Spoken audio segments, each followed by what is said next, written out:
So in this Redfin tutorial video, I'll be showing you guys how to find homes that have been recently sold or listings that have been recently sold here on Redfin. So once Redfin's opened up, I want you to type in your location. So I'll just type in Chicago for an example. Now, once you're here, I want you to go to the top left to where it says for sale and then scroll down.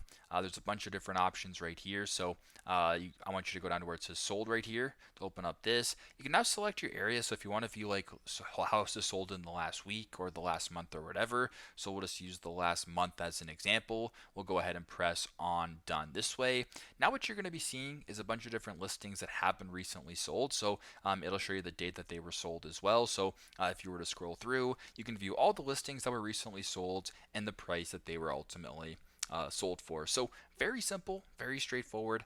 This is how to find listings or homes that have been recently sold here on Redfin. Thanks again for watching, and I hope this video helps.